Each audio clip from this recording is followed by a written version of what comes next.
A lot of my patients have shown me this tweet by Elon Musk, where he's talking about how he's recommending a disc replacement for people with neck and back problems. But when you dig into this story, the reality is a little bit more complicated. Here's another tweet by Elon from 2020, where he apparently clearly states that he had a disc replacement surgery, which unfortunately did not work. So it had to be revised.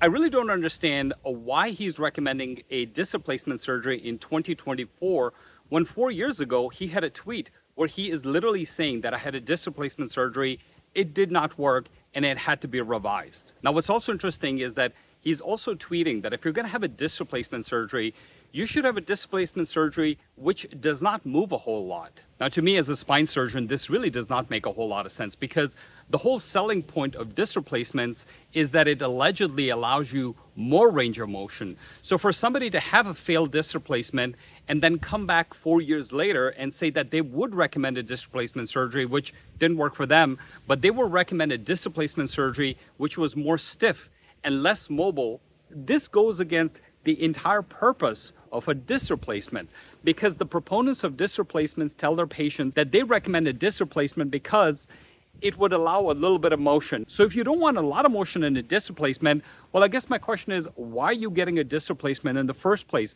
Why not stay with the tried and true anterior cervical discectomy and fusion surgery? I have a patient very much like Elon, and I'm going to put a link in the description below, where a patient had a disc replacement surgery by another surgeon, continued to have severe problems, and I had to remove the disc replacement device and convert it to an ACDF surgery. The patient did phenomenally well. This is the reason why you never want to take your health advice from a celebrity. Yes, Elon is a genius.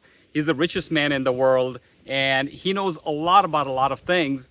But just because he's the world's richest man does not mean that you should take your health advice from Elon Musk. So to my patients who are looking into getting a disc replacement surgery because Elon talked about it, I would like to remind you that Elon is not a surgeon. He is not a doctor, and you should take his recommendations with a grain of salt. So I'm going to give a shout out to Elon. Elon, if you need any medical advice, give me a call. Always happy to talk to you.